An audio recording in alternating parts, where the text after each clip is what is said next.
The next film in my double feature that I wanted to talk about is Strange Harvest. This is a film, not found footage, it's more actually like a mockumentary type horror film from the director of Grave Encounters, which I actually have a bit of a personal history with because it was the second horror film I'd ever watched in my life, but it was the first one that actually scared me. Because the first one I watched didn't scare me at all, and so I was like, what's the big deal? What's everybody hyping up horror films for? That was nothing. And then I watched that and it scared the shit out of me. And I haven't watched it since, so it's been a really long time. I don't know, I'm not sure if it holds up, but after watching this, I feel like it does. Because I'm not going to say that this is the scariest film of the year because I think that that's super subjective, but for me, it's the most scared I've been watching a film in the theater this year.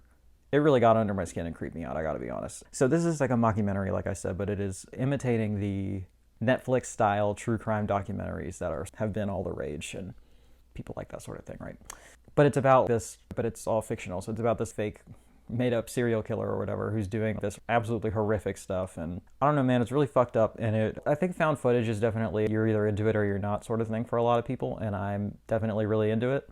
Those are the types of films that seem to really get under my skin the best because I think it sort of breaks down the barrier of believability, I suppose, and it makes it feel more real and more lived in for me anyway. It could be considered a minor distinction, but I think that when you're talking about your brain letting you buy into what's happening and actually empathize and become scared in the way that the filmmaker wants you to be, I think a stylistic choice like that can go a long way. And just for me personally, it just works for me. So I really like this sort of thing. And since watching it, I found out that there are other films like this. It's not the first one to do like a true crime mockumentary horror type thing, but it was the first one that I've seen, and I'm kind of shocked that that's not a thing that I see all the time because it feels so obvious. But I don't watch a lot of true crime because I think it's politically pretty conservative. Anyway, it's a larger discussion for another day, but I actually think I might do a longer form video on this and do like a deeper analysis of this because I think it is a really interesting and really intelligent satire of true crime as entertainment.